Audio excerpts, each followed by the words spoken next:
Hello, everyone. Welcome to the third Parasite online program.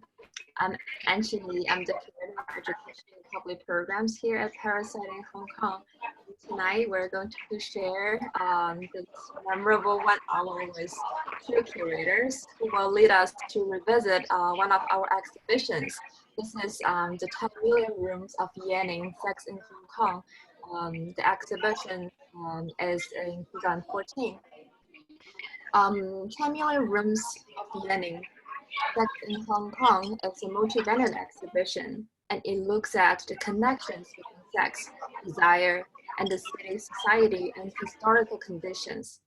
The show explores the ways in which desire experienced and sex is had, hidden, fantasized, altered, and placed by various factors, from family structure to class, from power relations to various identities, such as racial, sexual, and beyond, and from seclusions and solitude to the many worlds of contemporary subcultures, from architecture's role in shaping intimacy to capitalism's over-determination of Hong Kong's embattled public space. I'm showing some installation images of the show. So the main site was at our previous location in Shangwan. I'm sure the curators will share more interesting images from the exhibitions. So without further ado, let me introduce our 2 curators. Cosmin Castellanos, he is our curator and also our director at Parasite Hong Kong, and also Chantal is also curator in Hong Kong and also the director of culture at Eaton Hotel. So can you wave to our audience, both of you? All right, so I will stop sharing screen from here and feel free to stop. Oh, right. Also to remind everybody, we have a chat section in the Zoom meeting. So if you have any questions, feel free to type your questions there. And also towards the end, we will have a Q&A session, and you will have the opportunity to unmute yourself and share your questions, talk to the curators directly.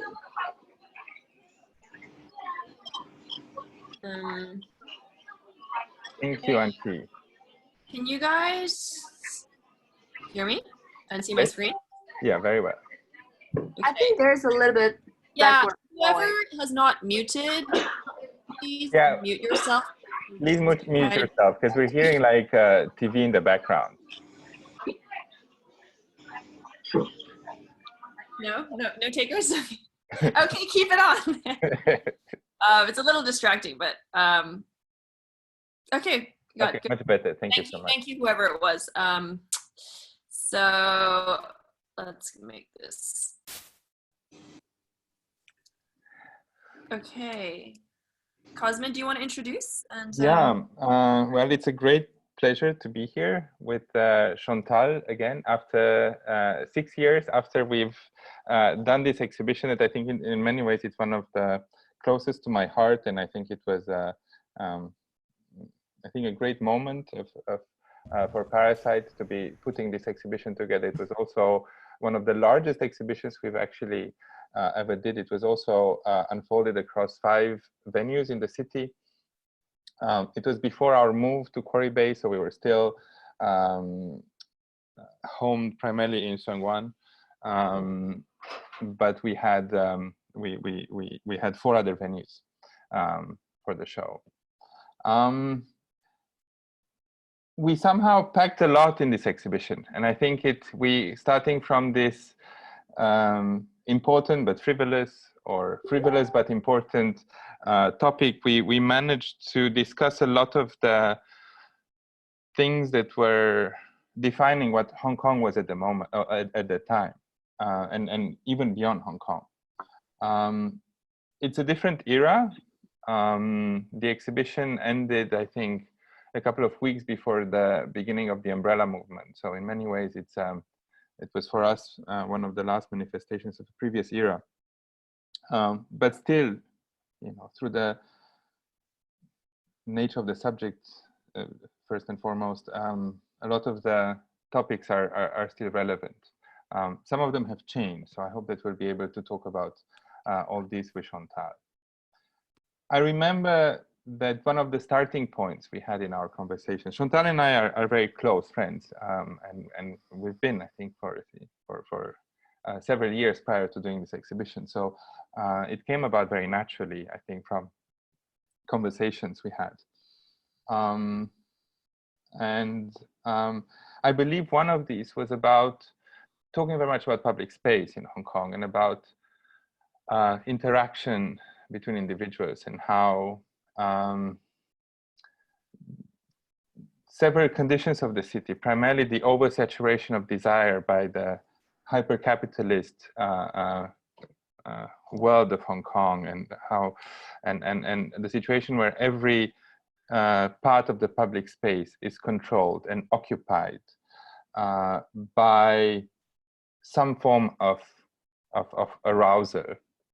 That there is very little and in fact almost no space for drifting, for cruising, for flirting, for uncontrolled interaction between bodies in public space.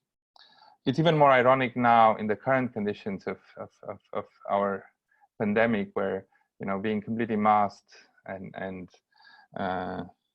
afraid of the other and afraid of being in public space, that condition is even more acute at the current moment. Yeah, Chantal, would you like to maybe start with your with what you remember to be your starting points of the? I remember the thing that stands out the most for me is that this was my first show. I mean, I still don't call myself a curator now, but I remember as an anecdote, Cosmin's insistence on doing this together, and much to my initial resistance.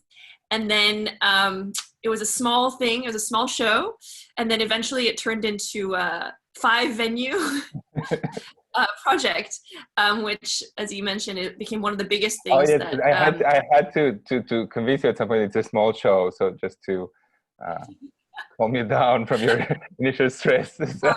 And then just the manifestation of both of our gluttony and greediness in the end, but also to the points to how much this topic touches on things that we don't even notice, personal, structural, cultural, social, and that it, in a way, it needed so many layers and so many locations and sites in order to be able to point to the different nuances and realities and experiences of it. And I think one thing that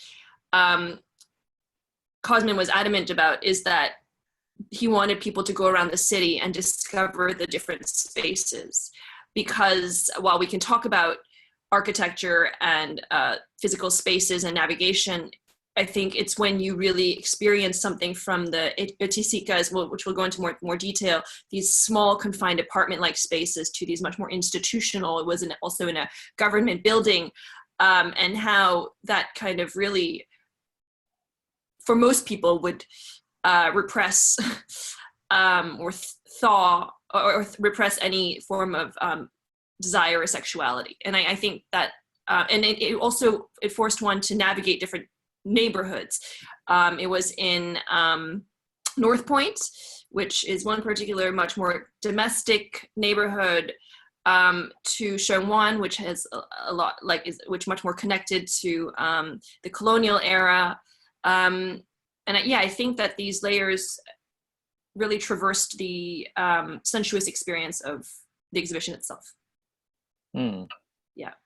Do we want to start with this first, or is there anything else you want to add to? No, I think because we were also thinking, of course, with Chantal, what would be the best way to revisit this exhibition. And a couple of weeks ago, when we revisited a Journal of the Plague Year together with Inti, we mentioned some of the artworks, of course, but we were also very much following a parallel narrative that we developed together with the show.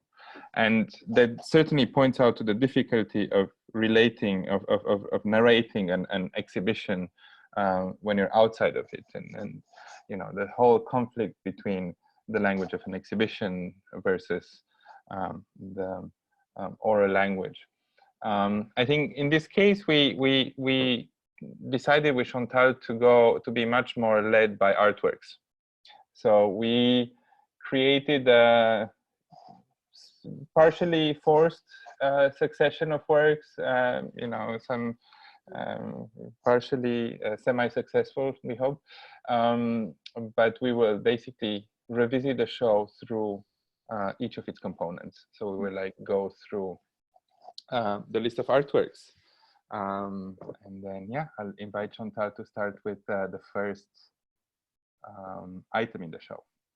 Yeah, that is an important thing to note, because I think the way that it's experienced, obviously through a slideshow, and the way that I think with your curatorial experience, which was a lot more, I mean, was a lot more physical and sensuous and visceral, and you know, even the way that we had composed the spaces is, and the way that things obstruct with other things and interact is very different. So this is more of a didactic approach to the way, and we'll try to represent why we select each artwork, but obviously it doesn't count for the experience itself. Okay, so this one, since we're talking about didactic, this is an artwork or maybe a research project by Petula Ho, who I think is one of the most seminal figures talking about sexuality, and she's still one of the most important feminist activists and gender activists in Hong Kong. So she published a book in 2015 called Sex and Desire in Hong Kong. She's in the Department of Social Work, and it's a sociology research interviewing a number of participants on their sexual practices, from gender identity to sexual practices to middle-class women in households, and their experiences of their husband's relationship to them. It is translated in English, so it's a very good starting point for anybody looking into the last decade or two of research around this topic. It's very easily accessible as well. And this is a video series. I think she also is not only a researcher, but she tries different methodologies and practices to enable accessibility to the topic. So she's also doing video practice and yeah, a series of interviews here. This is a starting point, yeah? Mm-hmm. So this section is going to just give a general context around the recent history, the more recent history and context of sexuality in Hong Kong, from, again, gender identity, gender, female empowerment, which has a lot to do with, obviously, the experience of sex.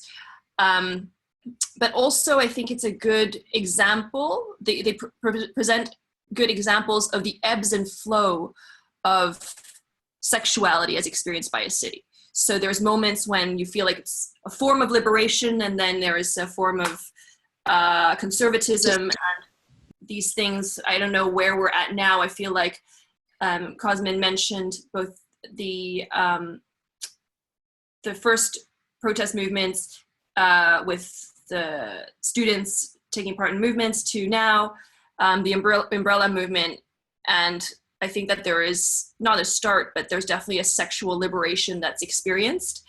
And we'll see where that goes. So this is World of Susie Wong. It's an American film, and it's, for a lot of people, the basis of their understanding of Hong Kong in the 60s and 70s. It's a love story, and then he finds out that actually she's I want to say prostitute, or basically representing Wan Chai, or a lot of ladies in Sheung-wan at that point in time who were, you know, looking for, yeah. And I was saying, how would I don't want to say, I don't know if she's officially a prostitute, Cosmin.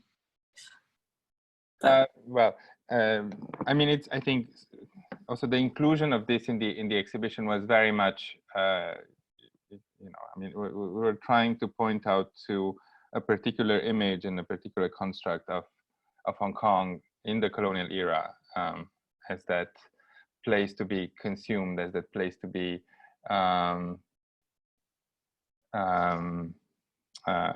you know, possessed, both as a you know, colonial possession, but you know, with all the bodies inside to be possessed sexually and in other ways as well. So it's a very strong and at times very difficult to watch, in fact, like document of that era, in fact.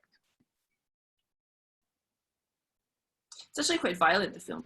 So you think it's like a love story, and then actually she's she experienced violence towards her, emotionally, psychologically, and physically. Do you want to talk about Ma Ka-po? Yeah, I mean, he's actually like one of the, I think like one of the seminal artists of 20th century in Hong Kong, perhaps a little bit under-recognized. He was I think particularly influential in the 1950s in Hong Kong. He was also like one of the leading voices of a certain kind of idea of realism. He was also a leftist. The work here certainly combines that idea of realism with more traditional Chinese painting elements. It's the image of another street. So if Susie Wong was more connected to the scene in Wan Chai, I think the street depicted here is more connected to the previous red light district in Hong Kong. Throughout the colonial history of the city, like the red light district moved as the economy of the city in general had gone through different phases as well. You will see that we chose to show several figures from let's say the art history of Hong Kong, to try to create a very brief and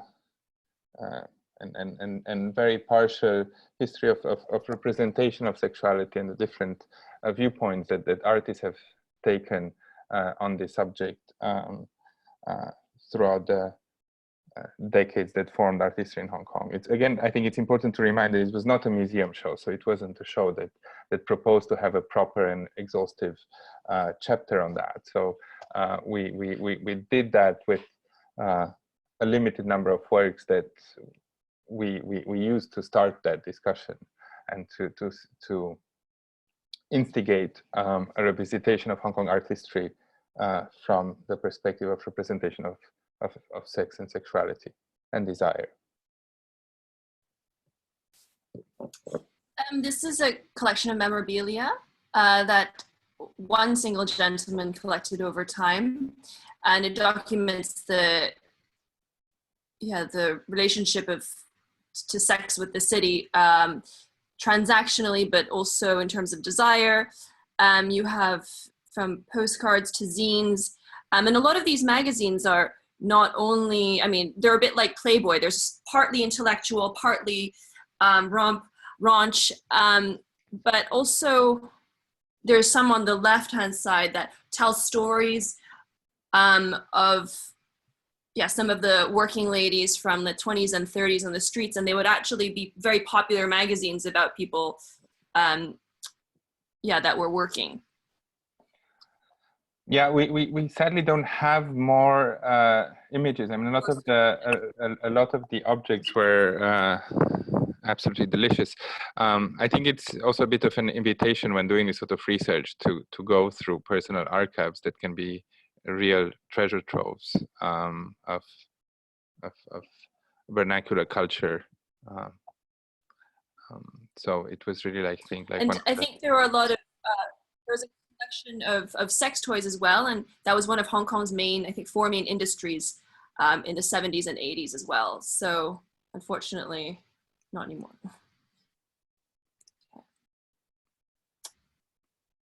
you want to talk about the Hing? Well, I mean, it's another, I think, important figure in Hong Kong art history. It's quite straightforward representation of the one-Chai scene of the 70s, 80s, and so of the last decades of the colonial era. So this is, I don't know if everybody's seen Fruit Chan's films. If not, please do. He's, after Wong Kar-wai, probably one of the more art filmmakers that one should definitely see. Especially in its previous decades. I mean, it's really amazing. Super visceral and like, yeah, the sounds, and it's like,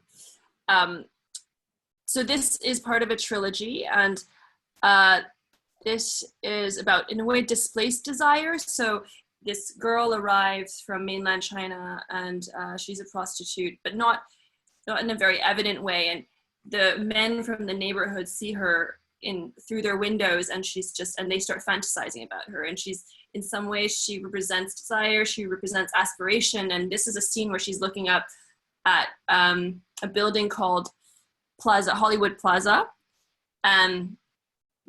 which Hollywood is, there's also Hollywood Road on one of near the business district of Hong Kong. So there's also capital involved here. And she looks through her hands, and she's just looking up, and she's saying, one day I'm going to live there. And the boy is living in a housing estate that is right under that building that very soon after, I think this film was made right before the destruction of this slum. And in another film of his, it's called Durian. And durian is a fruit from Southeast Asia that some like, some love and some don't love. I think Cosmin is a huge fan. But if you ever come to Hong Kong, you'll have durian with him. But it follows the import of durians into Hong Kong, and that there's, again, a girl from mainland China who really wants to taste this fruit that she's heard of from China, and she's never heard of it, except Hong Kong is this place where all these things meet. Import, export, desire, transaction, capital, and things that you can buy and that you can't buy elsewhere. And she is also one of these things that can be transacted like the durian. So it's a metaphor.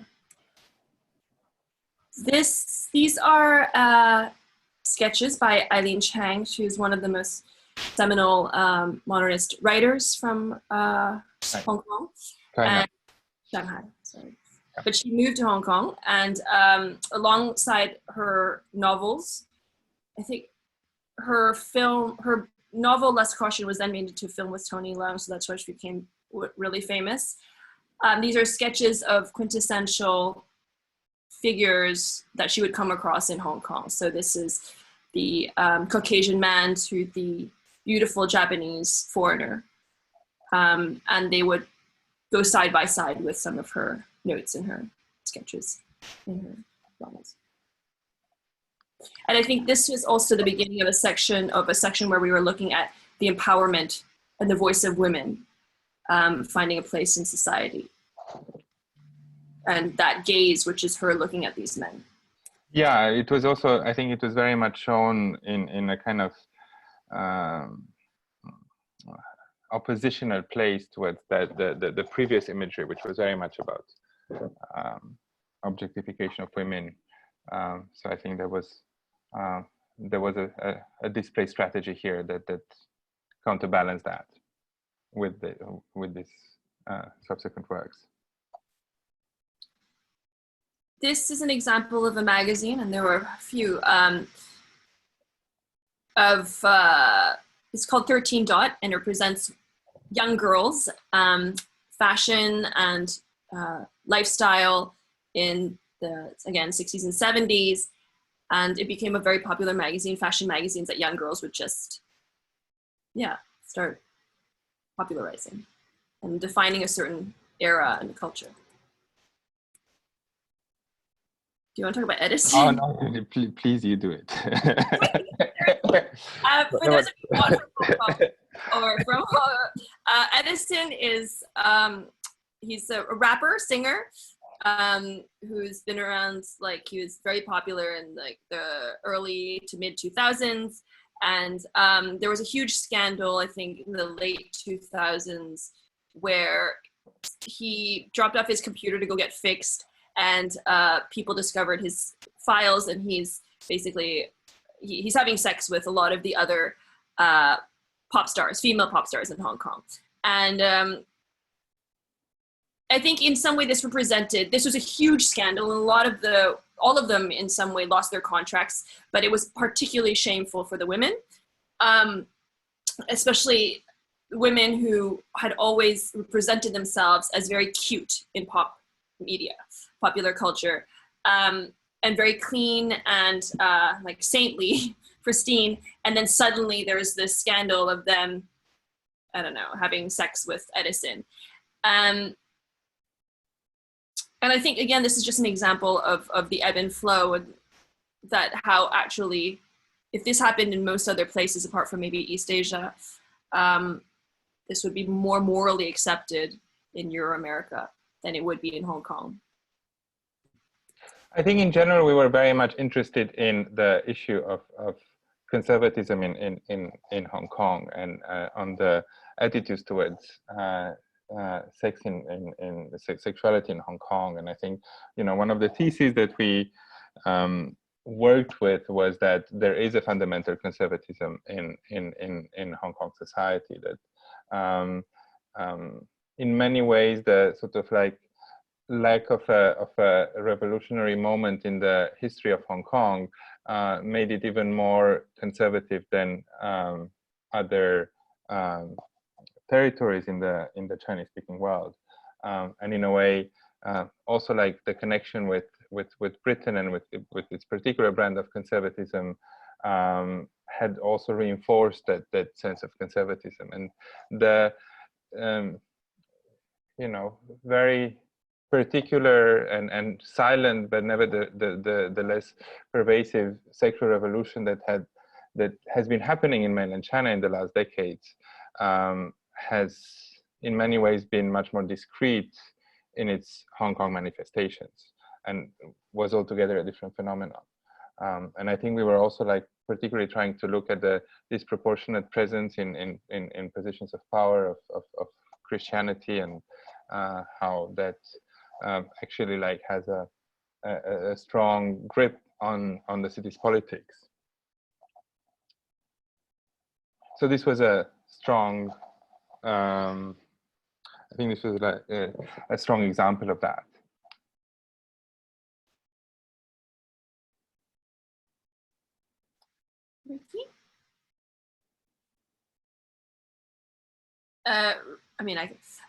Ricky was one of the most radical artists in the 80s. This painting was up in 1979, or? This was in the 80s. This work was in the, it was made in the early 80s. I mean, we will show a few more evident works later of the radicalism, but this is one of his more expressive works. I don't think we need to go into too much detail here. I think we can go into Italy. It was a work that was, you know, taken down. It was also a work that was censored. So it was displayed in informal, like a restaurant space in that was, you know, a reality in the decade in Hong Kong, where there were like significantly fewer spaces for showing art. So it was shown in the space of a restaurant, and it had actually like caused a scandal, and it had to be removed. There, you know. I can imagine it being removed nowadays at a restaurant, to be fair. In Hong Kong, I think some restaurants would still have a problem with this. Like,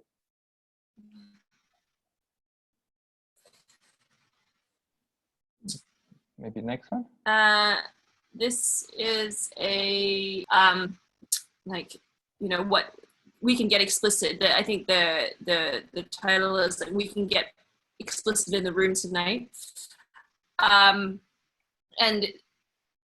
on the right you have Leslie Cheung, which is Hong Kong's most important and celebrated and adored, idolized celebrity who passed away in a journal of a plague year extensively. And he is,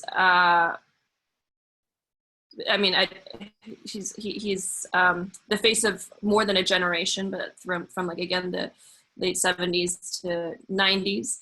And in film, an actor, singer, but by the end he was also somebody who was able to transcend gender roles in films and in reality as well, in real life, and especially so near the end of his life. He was in a way openly cross-dressing in his concerts as well. And this one is an earlier TV show where Wang Jim, the person on the left, who's, I want to say, like a strange public intellectual. He's a very important, one of the most important songwriters, but here he's the television host. And he's also infamously seedy and I don't know, so like, I'm losing the word, but basically he talks misogynistic, like in it. And this entire show, there's basically 4 men talking about, things you're smoking and you're drinking whiskey, and then you're talking about women. But at the same time, it also was a late night talk show, and it really pointed to the fact that people could openly talk about these things in the 80s. Again, same time as when the Hong Kong was really famous for its sex toys. So there was definitely a booming, and I think even though Ricky Yeung, the painting that we just saw, was taken down, in fact, the fact that it was able to go up at that point in time also points to something. Like I said, even now, I think a painting like that in a restaurant, there's a chance that it would be offensive to certain people. But it was definitely one of the most open and exciting eras. And I think this is globally as well. The 80s was just a time of experimentation. And then comes the 90s, the end of the colonial era. And I think there is a return to a conservatism, which we might touch on later. There are 2 questions already, like in the chat, and then I think they're about previous slides, but maybe we can address them now. So one is from Scarlett. The influence is way more serious to the female who is involved. I assume that this is about the Eileen Chang scandal. Do you think presenting this is also a kind of revisiting to the overtone of feminism? Chantal, do you want to address this? Yeah, sorry, I just wanted to turn on my AirPods. So it was the impact of the Edison issue was far heavier on the women, is what the comment was. You can read it, yes. Yeah. I don't know how to get. How does it work? The chat. So you go to the chat. It's like there's a line on the bottom of the. Because mine's a shared screen, I can't seem to. Sorry, guys, I can't seem to go to it. Chantal can send you a message. Oh, okay. Yeah, there's also like a menu bar on like. You guys can all see my sharing. Sorry. No, we can only see the slides, not other things. No worries. Okay. Why don't you reply to it, because I don't know how this works. Cosmin, why don't you? I can read it for you. So okay. The influence is way more serious to the female who is involved. Do you think presenting this is also kind of revising to the overtone of feminism? So I'm not sure what revising to the overtone. I mean, I think we certainly like including it. I see. As a counterpoint to the fact like 13 dots is actually that it's actually like we still live in a predominantly misogynistic society, and that I thought of that as well when I was talking about it. I mean, I know that Edison also, he lost his contract and so on. Definitely the one predominant woman was never, she completely lost her career. And now the sadder thing is that I see her face on billboards for plastic surgery, for cosmetic surgery. This woman is probably in her late 30s and still beautiful, and now I mean, not that there's a problem with being in the face of cosmetic surgery, but I think she's not able to do many contracts after that. And I think a lot of that is not only because of the sexuality, the fact that she participated in this, because there are other examples like Cecilia Chung, which was able to kind of skirt the issue a little bit more, because she never represented, I'm going into great detail here, she never represented herself as cute and innocent. I think that was, and that's because of social pressures that she had to do it. I'm not saying that it's at all her fault, but because she did that, I think people slut shamed her even more for pretending to be something, even though it was all under pressures of her, of the industry and social norms. Definitely, and I think one's career, it's almost a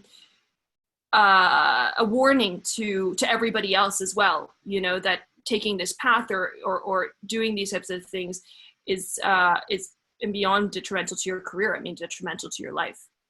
Another question is, Cosmin mentioning conservatism, I think of the subtle, juicy erotism in the 1970s martial arts movies. I wonder what you think, where this conservatism of a particular past came from, and if you were to do an extension of the show now, how would you start?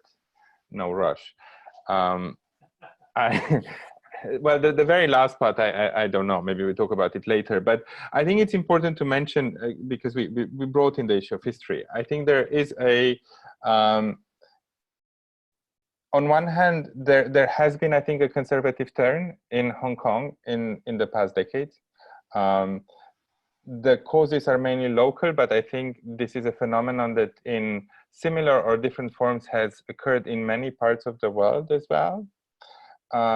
This is, I think, a certain return to religion has happened in a good part of the world. I think a certain kind of modernist 1960s ideas of sexual freedom and of explicitness and a certain punk attitude of the 1980s and of you know, in-your-face opposition and forms of counterculture that informed those decades have been replaced by a much more conformist culture in many parts of the world. And in spite of many specific issues being more, at least from a legal point of view, more liberal at the moment, from gay rights to some aspects of like women rights and so on.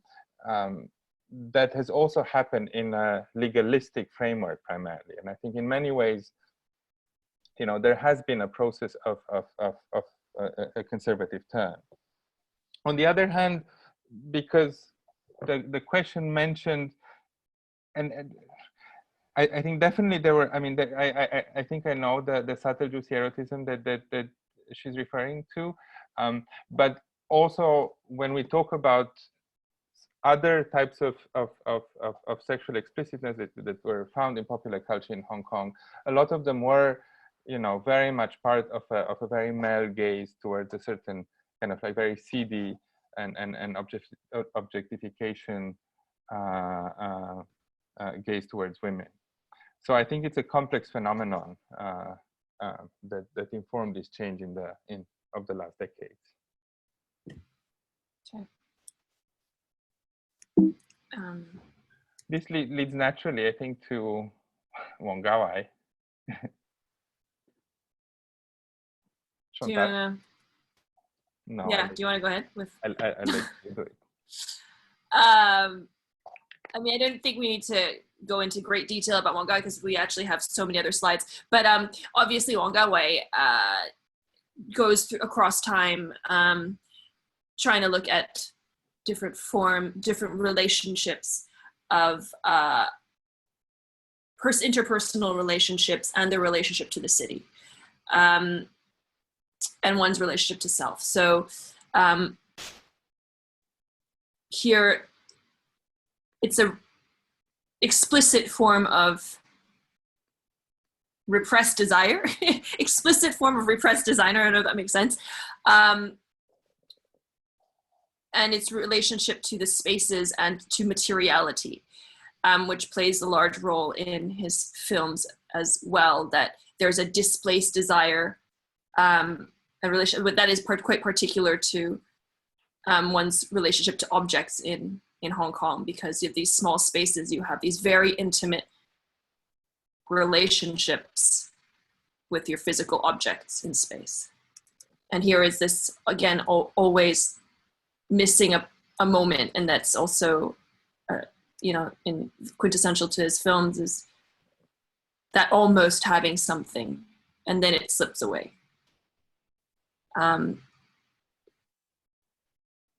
Yeah.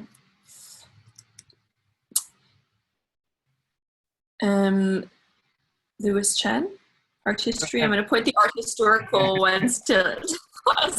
No, there's no such separation. But here's another seminal figure, I think, in Hong Kong art history, and maybe another perspective of the same 70s than that we were talking about before, and a certain surreal language to bring in that moment of social transformation in the city.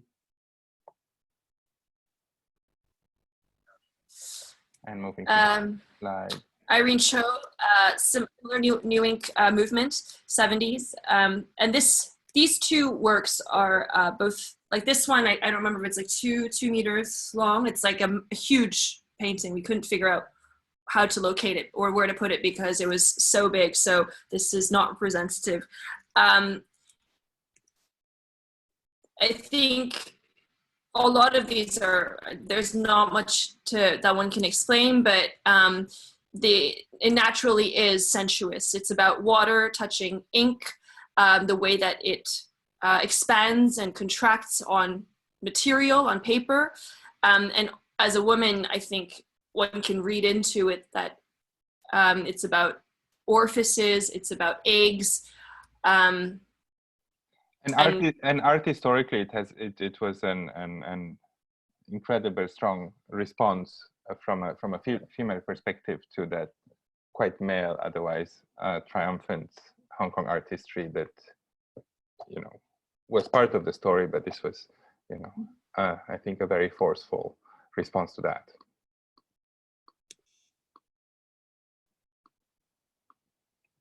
Fun. Yes. So, yeah, another just seminal modernist artist, again in the 70s, 60s, 70s. This one I don't think there's a very there's a lot of writing about the sexuality of it, but I think it's just becomes quite. But there's some that are spheric, and then this one is just more evidently bodily. And I think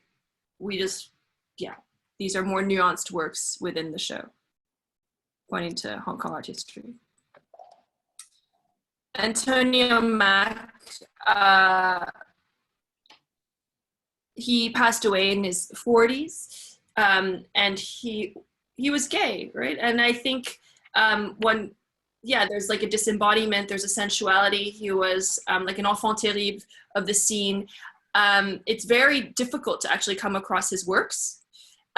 They're collected. I think that was not established, Chantal. It's not something we should be No? talking about.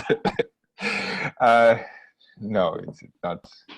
It's certainly not something public to be discussed in this way. Oh.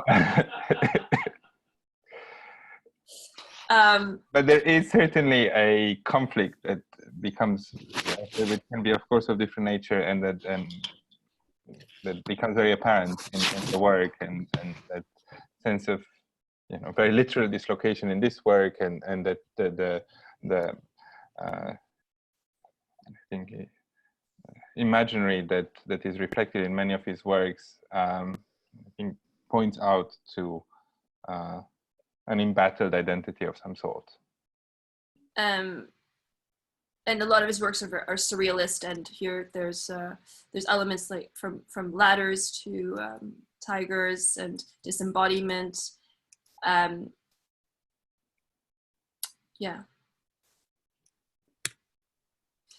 this is the second chapter, I would say, or third chapter of the exhibition. This section is about domesticity, and from the challenges of physical space to the family unit, to traditions and expectations, and social and spiritual pressures that one experiences. So this one is an image of kitchen gods, stove gods, and traditionally it's believed that they will report the domestic setting and what's happening in your household to the gods. You put this over your kitchen and it watches over, it looms over you. These are just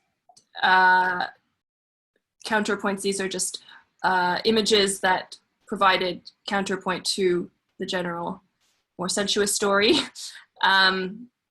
So it's on the bottom is the one-child policy, careful carrying out family planning, and on the top is this ideal family household with the one child and the... From Hong Kong. Yeah, so there was this counterposition, and it was taken from a real estate brochure that showed the ideal family life, and a work by Wai-yim, who was present with two works in the exhibition, again quite explicit and about a certain kind of like heaviness of domestic life and of domesticity and of the pressures that come with the very often with confined family life. The other work by Wai-yim was actually basically holding one of the 5 venues of the exhibition.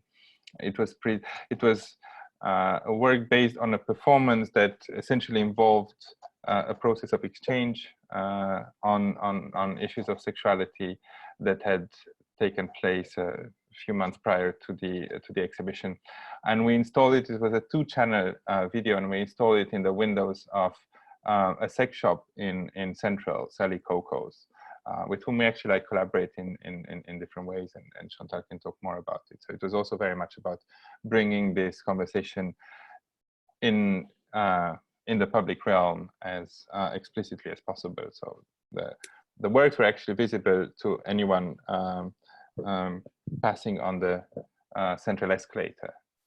So you could, either notice it while passing, or you could stop and watch it from there.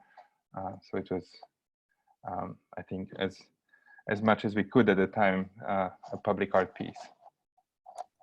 In this work, the performance was that she was having a meal holding these, and the impossibility of actually completing the meal.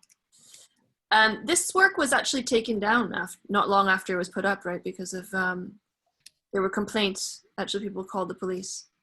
There were some complaints, yes.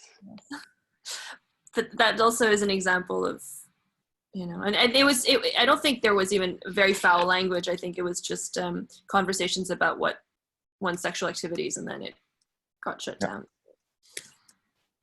Sik-yan, it's a video, an artist studio. There's a number of people in a room sharing a studio, and just the impossibility of working in a shared space like that in Hong Kong. The lack of privacy, the incapacity to think, to process thoughts, to be, to explore your imagination and to be sexual or anything, just the loss of sense of self in a confined space.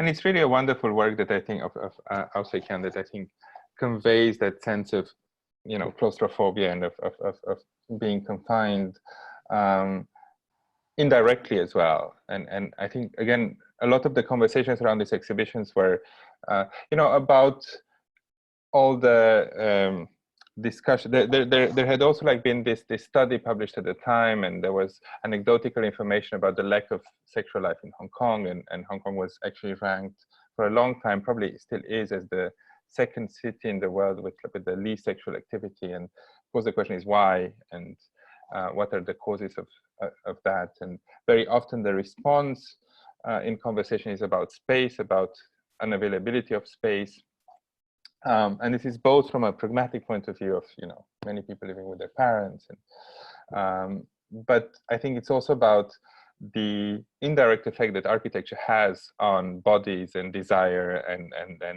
intimacy, and, you know, the extreme concentration of bodies in confined spaces has an impact on the culture of desire, you know, that we're all experiencing ultimately. I think this work conveys that subtly but quite brilliantly. I think one can actually find this entire work on her website. So if anybody is interested, you can. It's a 12-minute video. This is a brilliant piece of documentation. I think, did we discover this when we actually went to his house? It's a Trevor Young work, a lesser known Trevor Young work. It's not. But the work is actually like on the documentation of his real life.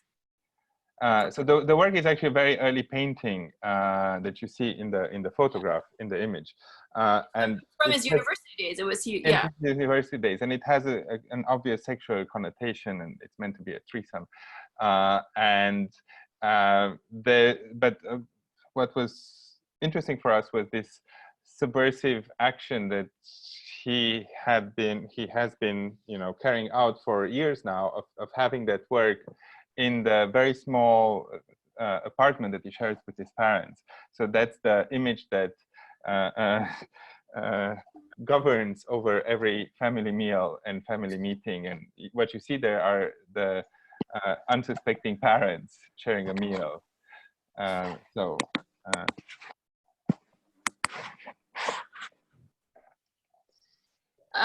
Ho Chun-Ming, I'm just gonna just cover a few of these. So Ho Chun-Ming is a Taiwanese artist, and he became known for combining sort of folklore painting with sexuality and politics. And so this one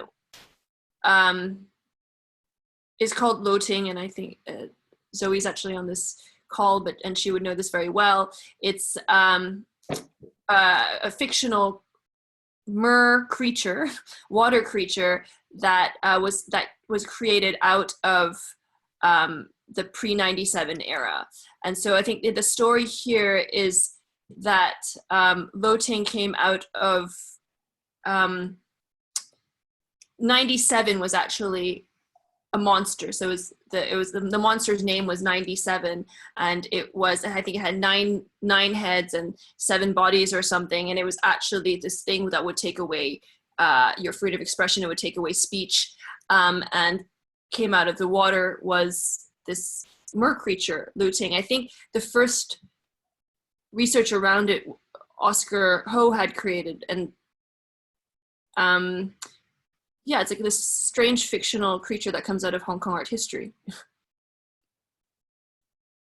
And Ho Chun-Ming came to do a residency in Hong Kong and created this piece responding to that with them about the monster in 97 that takes away speech from these people.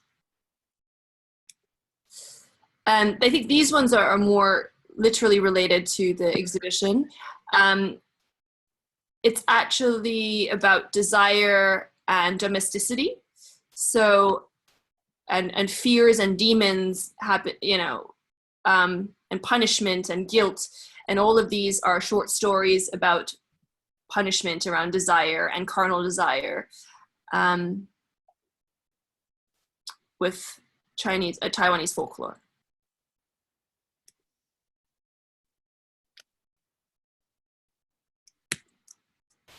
Okay, Cosmin. Yeah, I think an important part of the show was also trying to look at the negotiation of race and power in the economy of desire, and how that has the kind of like transactions that have been taking place historically, the situation as it is at the moment, and how yeah, generally the role that race plays in desire, and this is I think, more acutely felt in the gay world, but it's something that affects the entire spectrum, where you know, race is an issue. It's an object. It's in the horizon of desire. And I think one of the propositions was that this is particularly strong in the case of Hong Kong, where more so than other places in East Asia, race is an object that is being exchanged in this process of desire. And you know, there's different terms and cultures and groups where you know, particularly the desire for particular races is becomes the identification, and you know, sorry, there's a sound, so if everyone can turn off their microphones. So we try to look at it. We try to create a very subjective history of that, of how the exotic, how the construction of race played in the stereotypes and played in the fantasies that are so much part of this economy of sex today. And again, I think we were particularly baffled of like how these identities and these relations of power are particularly strongly manifested in Hong Kong. And I think anecdotally, we observed that Hong Kong is where this is happening more so in Hong Kong than anywhere else in East Asia, at least.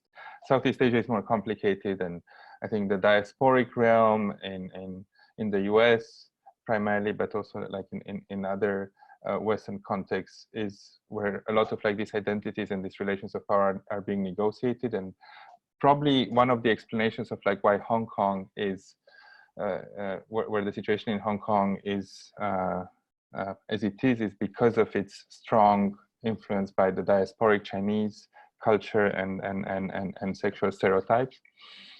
So we presented several works dealing with these issues, and this is one of the two works by Win Tan Huang that we included. It's we also like talked about it 2 weeks ago because we didn't put it in the other exhibition as well.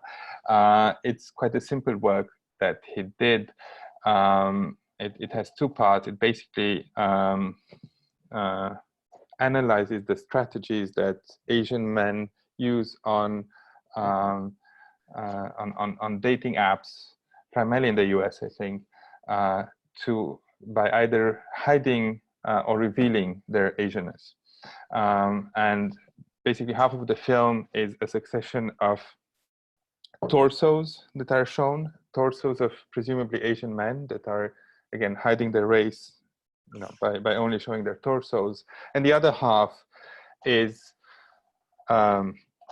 a succession of nicknames employed that, you know, each strategically use their Asianness in that negotiation, like the one you're seeing at the moment. So Oriental Fantasy is the name used on a dating site by someone who is presumably Asian.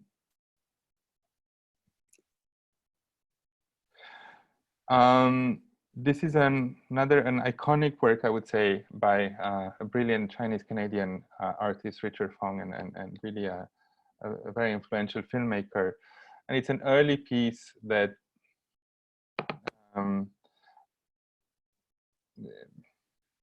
it's called Chinese Characters.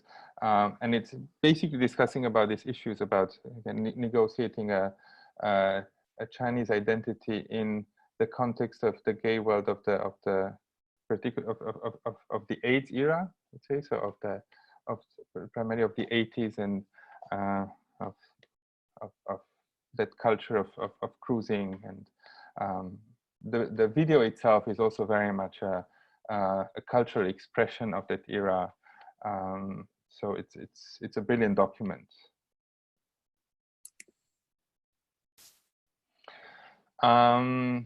Now, we talked earlier that we try to play as much as possible with spaces when we did the exhibition, and one of the strategies was in the old space of Parasite, we created a sex room, which was a replica of some sort of private cabin used in cruising establishments. And it was particularly inspired by more of a Korean tradition in this realm. So there was a cabin, there was a leather mattress, there were a few works that were installed inside, usually in places where you would have TVs where porn would be played. And we also had 2 works that were textile works that were ensuring the separation of that cabin. And one of them was the reproduction of this textile, which is a late 17th century textile that was produced in India on the Tamil, on the Coromandel coast for the Japanese market. But the patents were meant to be an interpretation of chinoiserie at the time, which was an interpretation of Chinese imagery meant for the Western European market. So a chain of misunderstandings and projections that are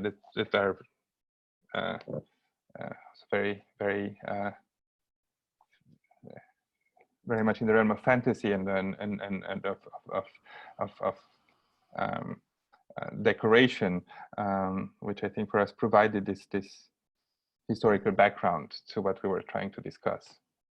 I'm afraid this ends at 9:30. I just want to make sure that we manage to cover all the works and we get questions. We have to chop. Yeah, with the chop. We can also end a little bit later. So I think there's no need to vacate the room, thankfully.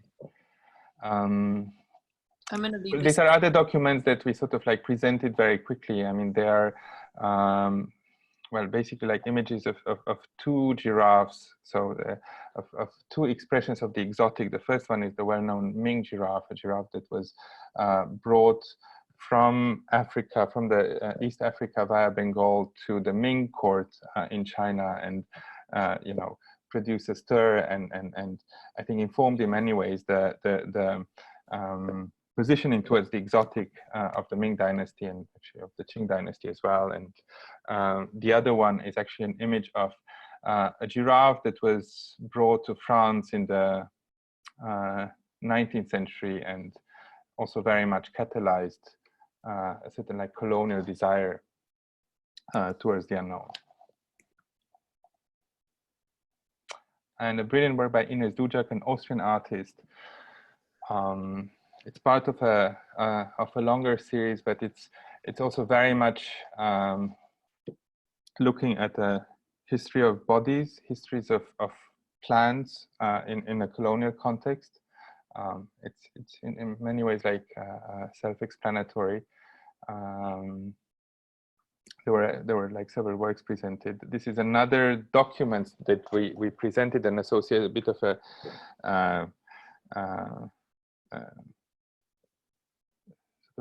reference that we did. It's basically an image of the Crown Prince of Spain wearing a Japanese costume, which was an expression of an Orientalist desire to and fascination of everything Asian and particularly everything Japanese at the time in many parts of Europe. And on the right is the Crown Prince of Japan wearing a European costume, which again expressed a different set of fantasy and desire and aspiration. And well, again, it's quite self-explanatory, the kind of mirroring that we performed here to reflect the different desires that can be had from different perspectives. And as a sort of history and as a background to the current stereotypes and expectations that are part of this world. Agung Kurniawan, an artist from Indonesia, from Yogyakarta, in the same line of bringing colonial heritage and particular tensed relationship in Java with the Dutch colonizers.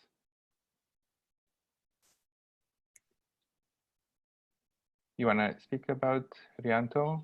I'll do the next section. Good.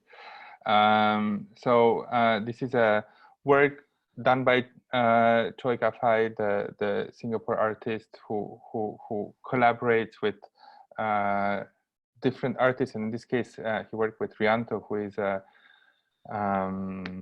traditional dancer from Java as well, and who he preserves and reinterprets traditional Javanese dance, which is itself a whole world of seduction, sexuality, and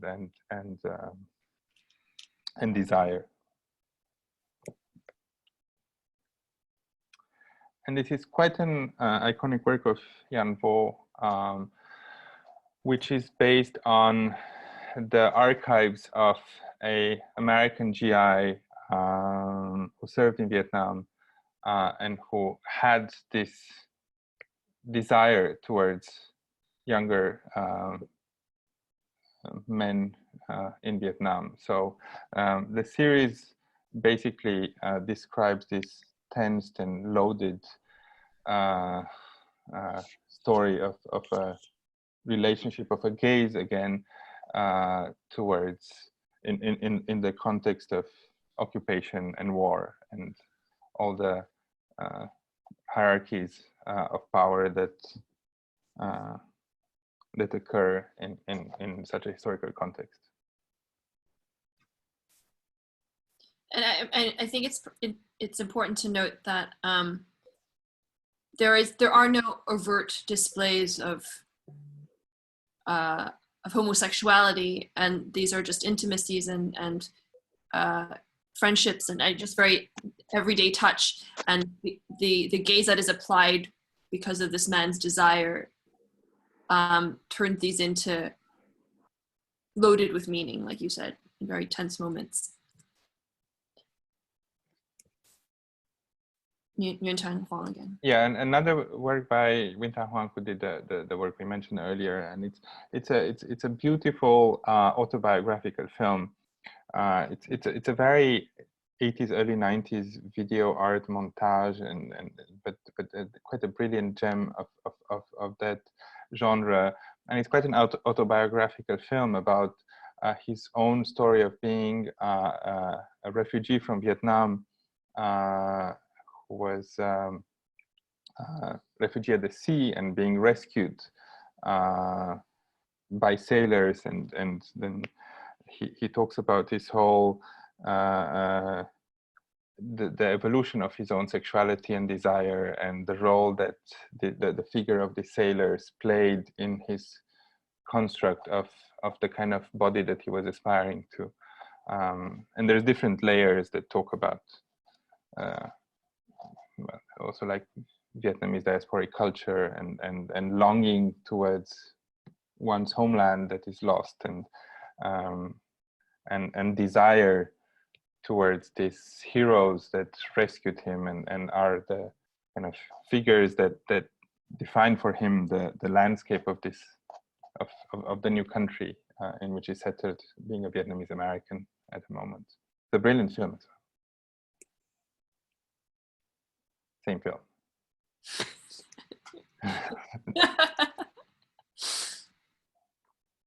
You want to talk about William Yang? I mean, they're beautiful photos. Yeah, technically a different section. I know them on such a superficial level. I learned about them just during this research process, but he takes photographs of people that he's had interactions with, or this is a couple that sends in a photograph, and there's a certain level of discreetness and shame And this one is, please don't put me in your exhibition. And then this one is somebody that he meets and he has a quick encounter with, and he takes a photograph of somebody else. And these are, I think, from the late 70s, and he's Australian. He's Australian. And I think it's important to say that he really played a major role, I think, in a history of like queer Australia. So he's really he's not a marginal figure. He's really like one of the central figures in the history of queer art and queer movement in Australia. But I mean, again, they're self-explanatory, but they're so beautiful. Like such beautiful images, so candid, intimate. Yao Qing is a seminal filmmaker from Hong Kong, an independent filmmaker, and this queer filmmaker. And this is a film where a woman moves into an apartment, or in her apartment inhabits a ghost, and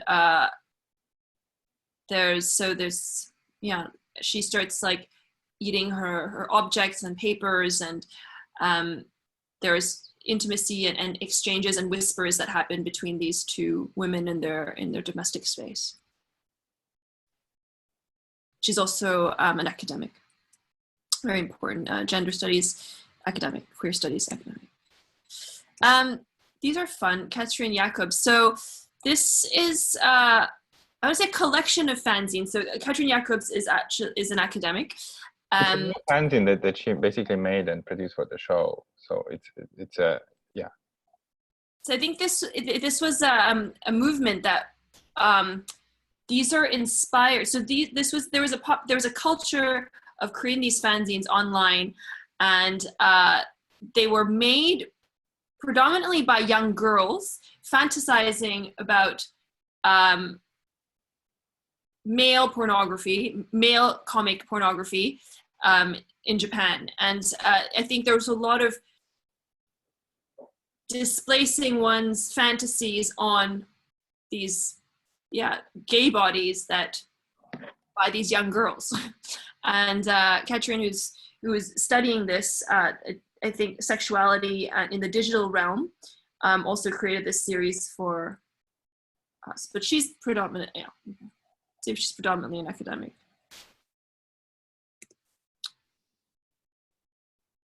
Do you want to talk about Isaac's work? Yes, it's Isaac Leung, who's an artist and cultural organizer in Hong Kong, and it's actually like his quite a major work that he did while he was a student in Chicago, and it's a whole archive, and it's essentially constructed on what says there, the impossibility of having sex with 500 men in a month, and nevertheless he tried, and I think he got to 100 and something. That was virtual sex, nevertheless. So it was very much about, and this was also the pre-dating app era. So it was all realized through more basic sort of like channels. But again, it's very much a negotiation of power. And I think what is being revealed in the work is the way in which he subverted that identity of an Asian of a young Asian male looking for sex in a very empowering position, one that is the one in control and the one leading the narrative. So yeah, it's yeah.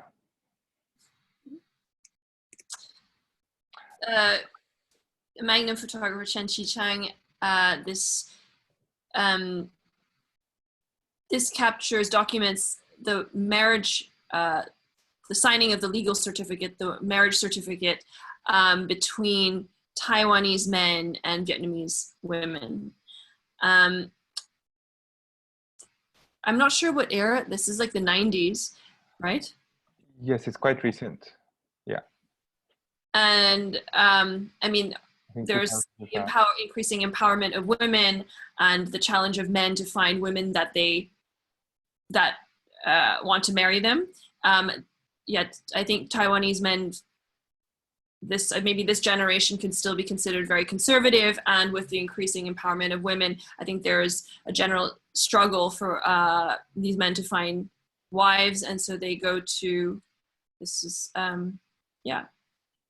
I think it was also important for us with the inclusion of this work to point out to the relations of power happening within Asia, and to sort of like bring a different nuance in the overall narrative of colonialism, desire, race, and power. So it was a key piece, I think, offering that nuance after the succession of works that we mentioned earlier.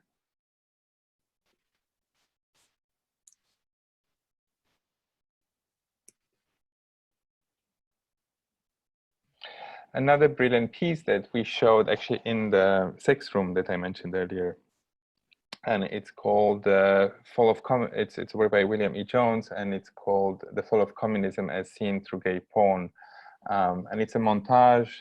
It's an essay that basically revisits the phenomenon of pornography that mushroomed in Eastern Europe immediately after the fall of communism, where you had all these unemployed men and women who, lost their livelihood and ended up in the newly established like porn industry.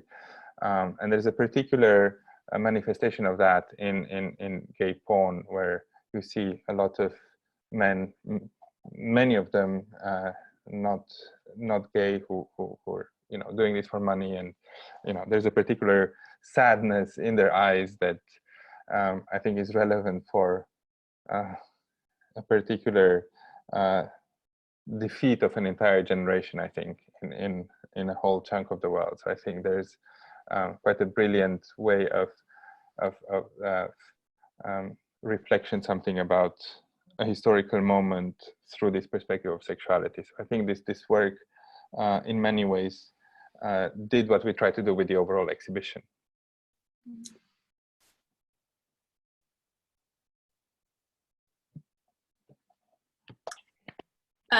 This is a work by Tao Fei in R&B City, her Second Life World.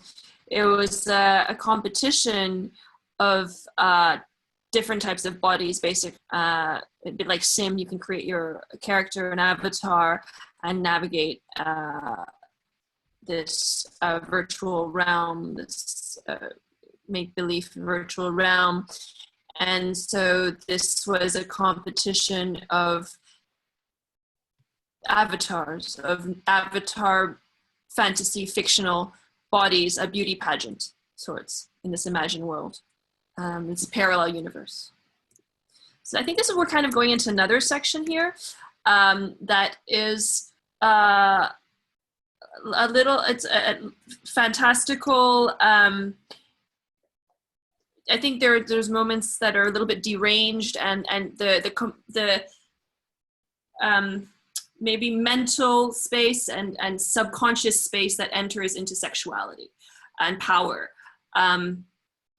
And make-believe, absurdism and surrealism. Okay. I feel I can go into the ones after. I feel like I prefer if you spoke about the Hito. I feel like you know it a little bit better. It's also work that would be great to be seen. It's very much an essay. It's part of I think also like a very personal exploration by the artist of the bondage scene in Japan. But as with any art or writing piece by Hito, is a metaphor that is multi-layered and alludes to, again, relations of power from quite a different perspective than the ones that we mentioned earlier, and bondage from, in all the understandings of the world.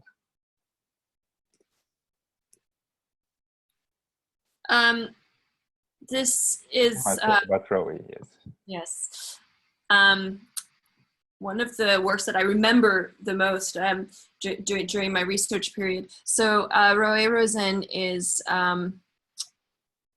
based in Tel Aviv, and this work is there. So the person in the back would be a dom, and the person in the front would be a sub, and the person in the back would be a liberal, progressive, and the one in the front was educated under a very strict extreme right regime, and the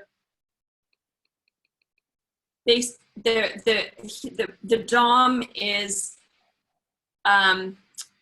practicing on the sub, and with every violent action, with the beating, I think it's ping pong bats, and whipping on her, she expels and is exorcised of all her radical right-wing teachings. So she starts to recite Lieberman's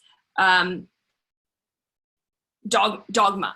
And so there's moments so you see this extreme violence that's being inflicted upon her as she's just exorcising her right-wing dogma. And then there's moments where there's scenes of Roy Rosen's drawings of, of this kind of exorcist practice. Yeah. This is the same artist, Ricky Young, as the one in the front where we said that the artwork was censored in the 80s from the restaurant. This one is a little bit more overtly political. Big Brother has two little dicks. This was created before 97. So, I mean. And we recreated the work. So this was we recreated the work inside of the gallery.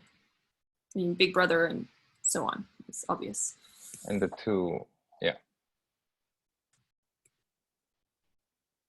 And these are painted condoms stuffed, and like voodoo and some form of exorcism as well. Also recreated and from the same era. Meira? Yes, please. Oh, okay. This work, Meiro is interviewing 5 people in Tokyo, and they wear this mask, and he asks them about their deepest, darkest secrets and desires and fantasies that they would never want anybody to know. And one of the examples was to be crushed by a number of people in the public spaces in the metro system of Tokyo.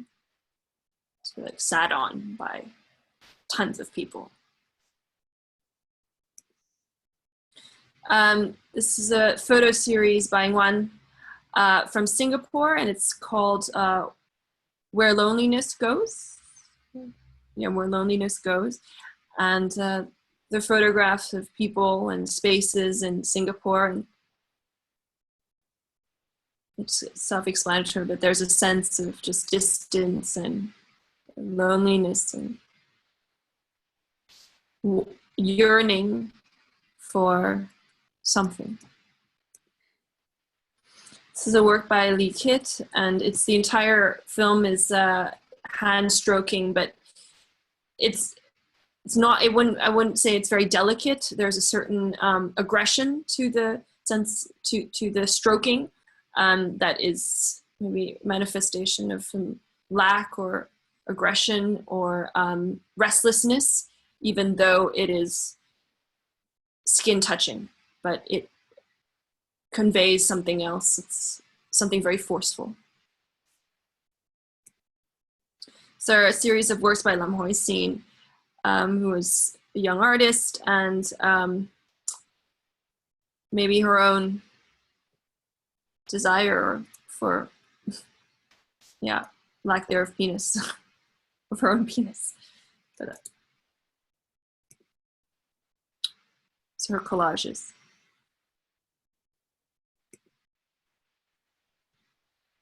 Did you want to talk about something between them? Or are you joking, Cosmin? No, I mean, this is, you said you wanted to talk about this section. What? Did I do what? Sorry, I didn't understand. You want to talk about Hoi-sin and Lee Kid, or were you joking with me? No. Yes, you can move on. Okay. Trevor, same artist is the one that has the subtle painting above, shining over his dining table with his parents. These are his later works created for the show, and he increasingly takes an interest in natural environments and organisms and nature and plants, and here they're like animals and their natural beauty. So this is probably a better example. These are natural shells from the bottom of the sea that they start separately, but with time it's almost like they seek their partner to procreate, and then once they seek their partner, they then start binding into each other, and they're never able to separate from each other. So it's a love story, but also a tragic love story.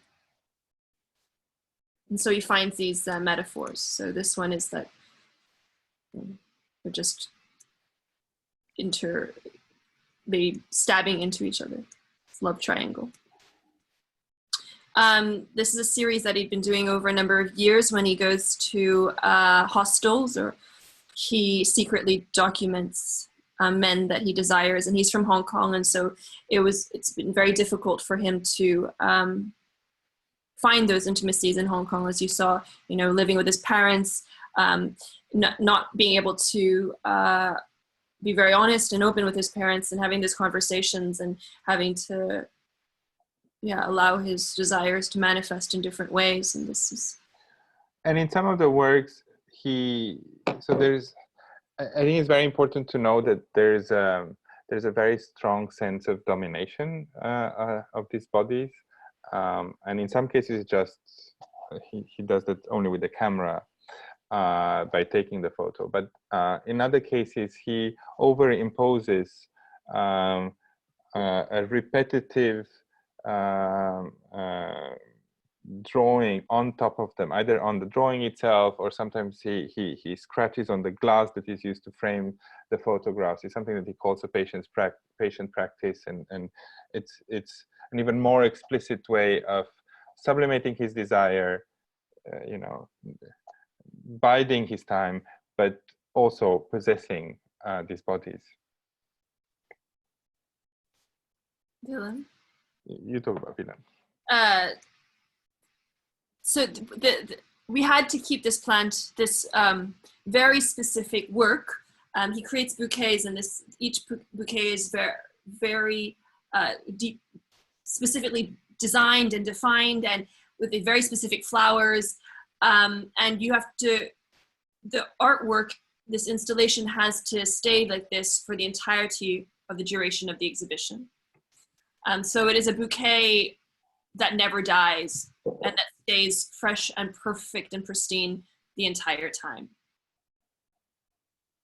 I think we don't need to go into what that means right now. Zhou Tao, you do Zhou Tao. Yes, one of a great artist based in Guangzhou, and we showed both this film and the drawings that show a particular sublimation of desire, of drifting and cruising in nature. Not so much the drawing, but more the previous image. I think the video. It's very much about placing bodies in nature and environments.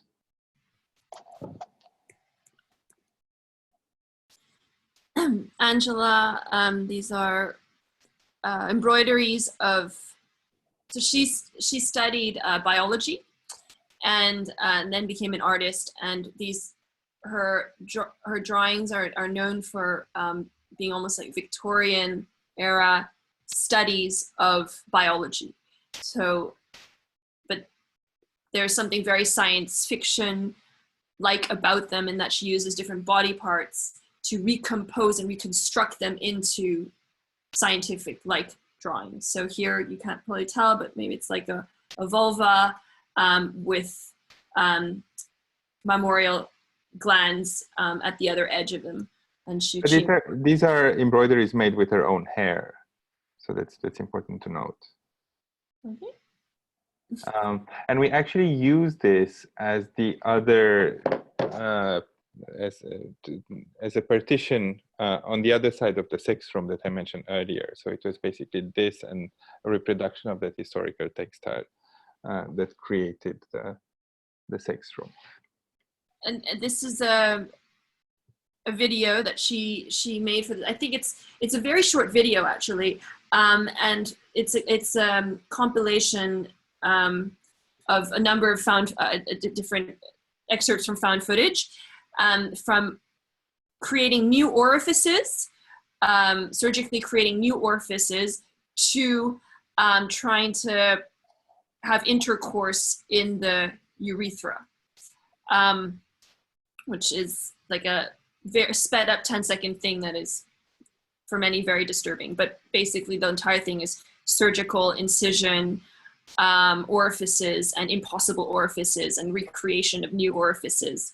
But I think they're also linked to her study of biology, and this fantasy, like science fiction fantasy of new body parts, new organs that can transcend what they are currently capable of receiving.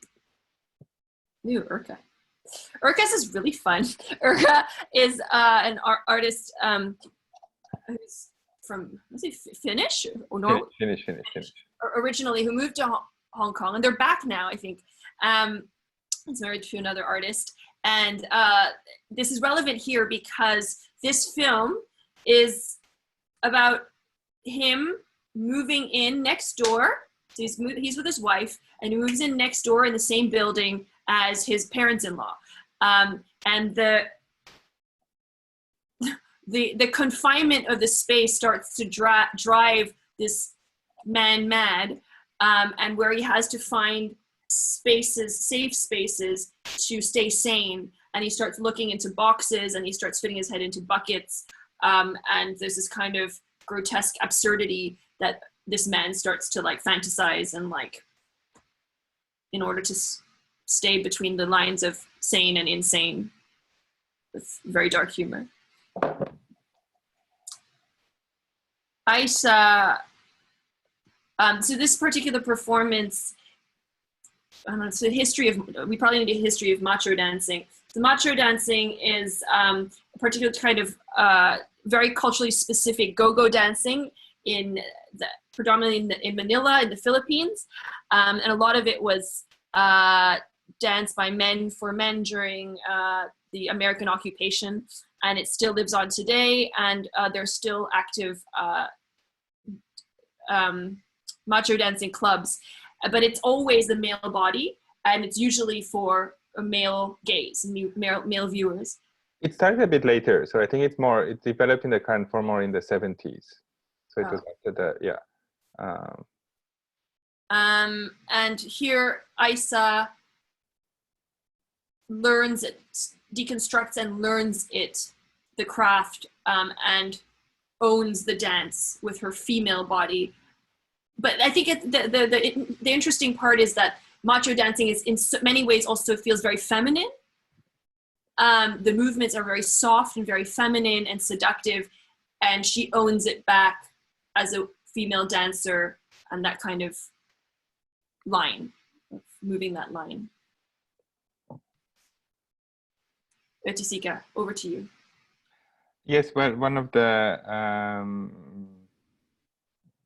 like fundamental Brazilian artists of the second half of the 20th century, and this was a reproduction of one of the works that he created during his stay in London, where he essentially transformed his entire living space into a dome of pleasure.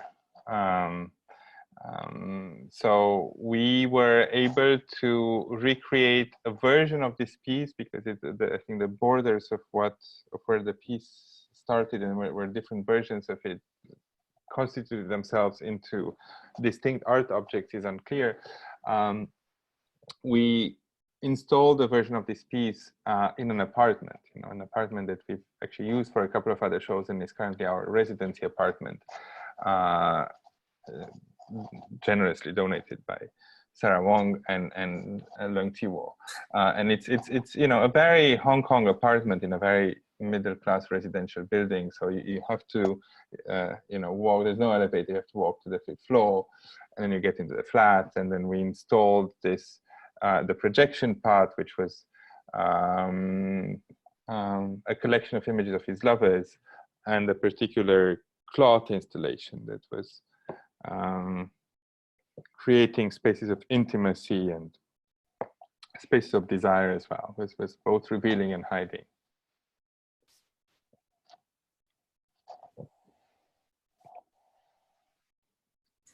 These are earlier works from Yayoi Kusama that showed her more radical and provocative before she became more known for her dotted pumpkins and other more commercial products. This is like, yeah, the 60s and 70s, mainly 60s.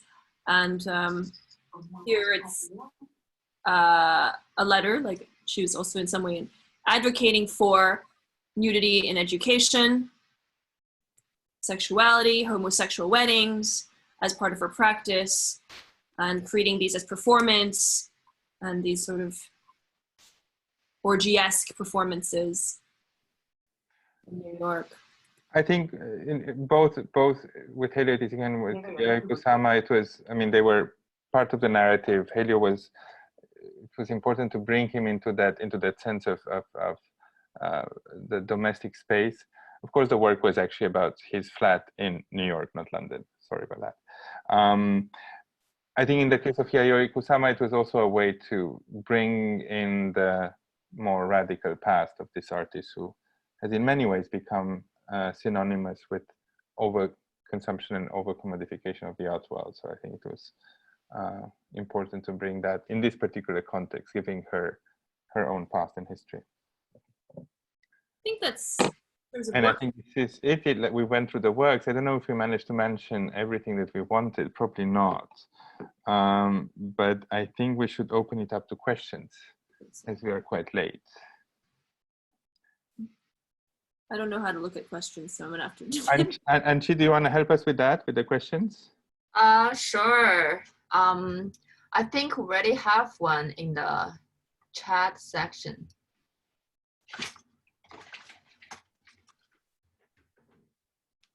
Let me see. Oh yeah. Right. So Helen, are you still here? Do you wanna ask the question directly, or I can read too? Helena? Okay, maybe I'll just read for you guys. I'd love to hear more about the perspectives of sexuality or expressions of desire in the East versus Western ideology, how they have shifted through time, and whether the colonialists' ideals have influenced and shaped perspectives of sexuality today. In many ways, identity of Southeast Asians and other countries stated here are hybridized and are formed on the basis of the other imposed by colonialism. It's a great question, and I think we talked about it a bit when we discussed the particular section that was looking at these issues. I mean, of course, that the primary and the main background on the formation of hierarchies and of the process of the construction of desire is based on the colonial experience. There's no doubt that this is how it started. But I think it's a bit more complicated when we try to understand exactly how that led to the current desire over certain bodies, especially in the case of Hong Kong. I think that the relationship is not so straightforward.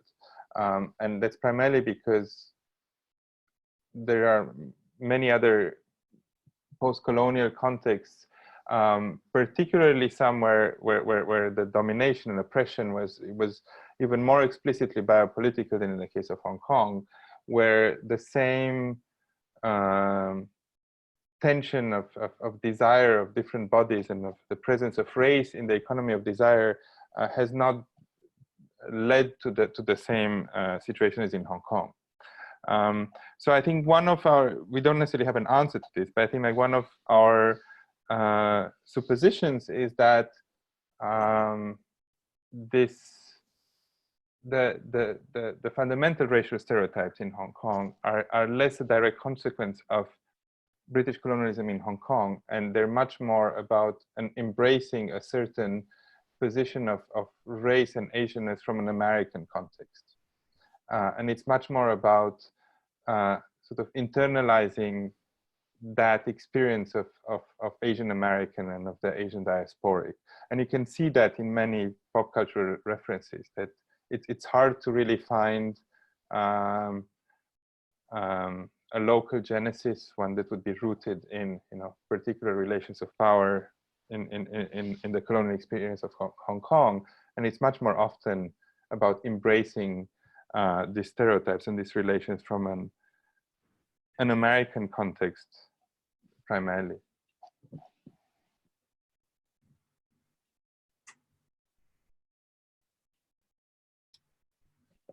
Oh, thank you. Thank you. Yeah. Do you have any other questions? You can unmute yourself and ask Cosman Chantal. Maybe Yang, are you still here? Would you like to ask the question directly? It's always more fun. I don't think she's here. Oh. Yeah, I think she. Oh, here. Okay.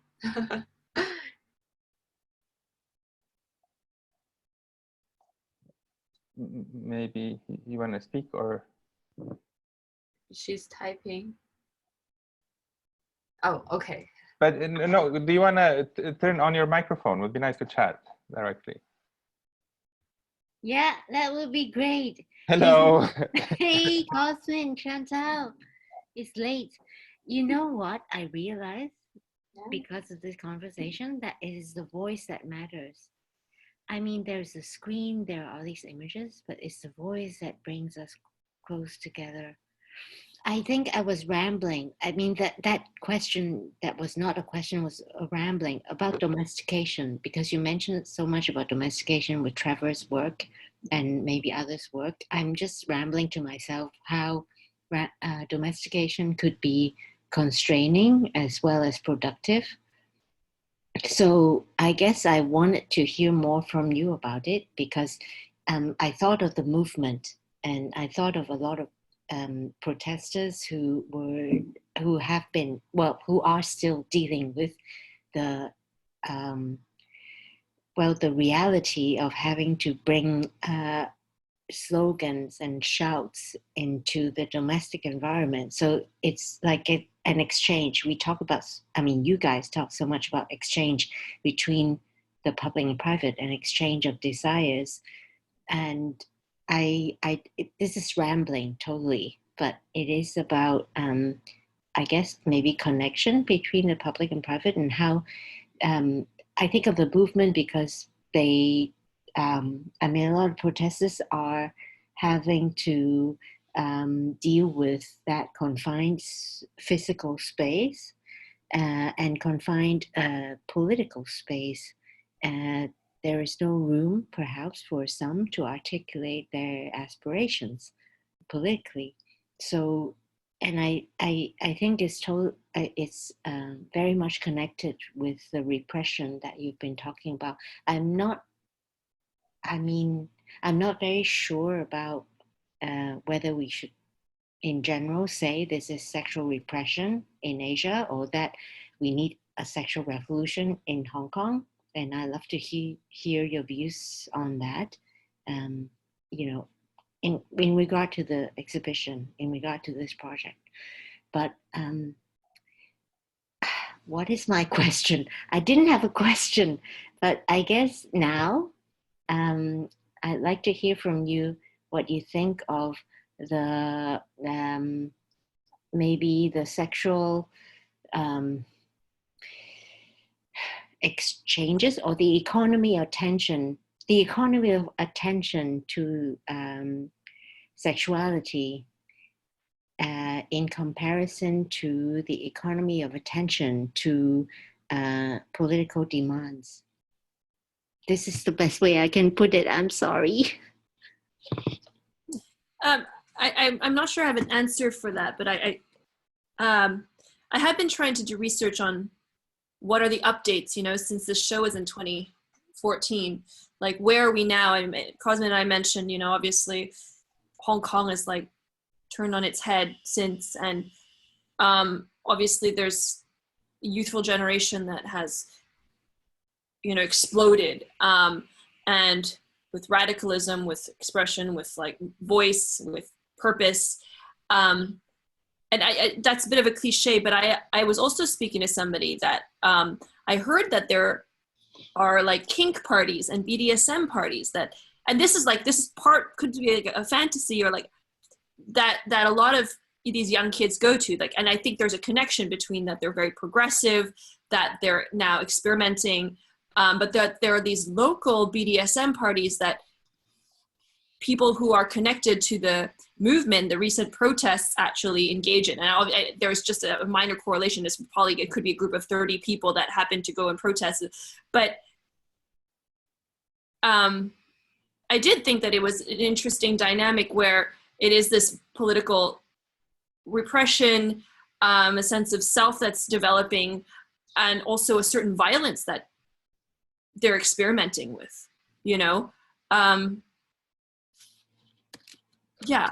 I remember, because there's also like the question of Inti there, and I remember that we actually like quite actively talked in the months after, so during the umbrella movement, which was happening in the months after the show, of how there was a sort of a sexual revolution, if you wish, happening during that time, you know, with and of course it's very different than I think the sexual correlation of the movement over the past year. But I think in the case of the umbrella movement, which was I think quite a different phenomenon, there was much more that sense of liberation, of rebelliousness, you know, kids being intense with each other. So I remember we were talking about how this would, you know, make it into quite a different show had we have done it a few months after.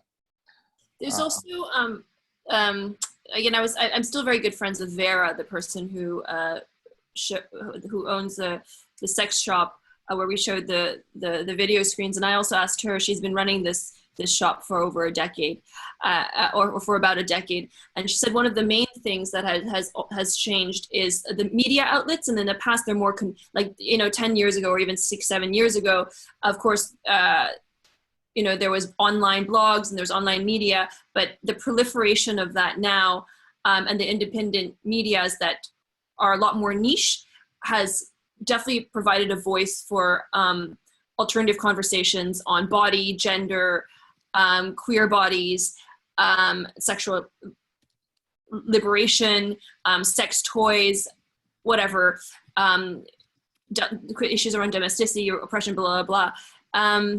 So I think there's also that, and then there's the Me Too movement that I think all of this is connected to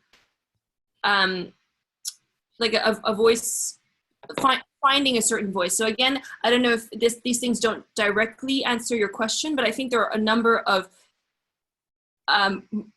different forms of revolutions that are happening alongside each other that will give new character to the sexual landscape of a city. Hmm.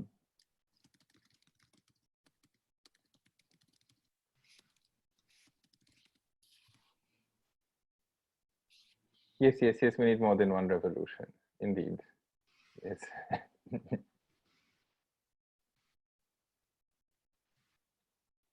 Do we have any other questions? I'm also, anyone, feel free to jump in.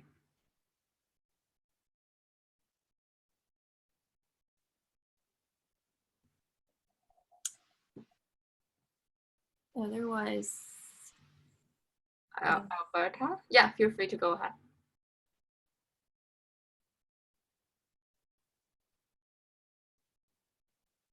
Yes.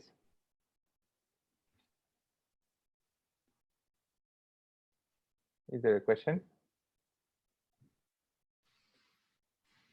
Okay, well, if not, then thank you everyone for being with us. Thank you.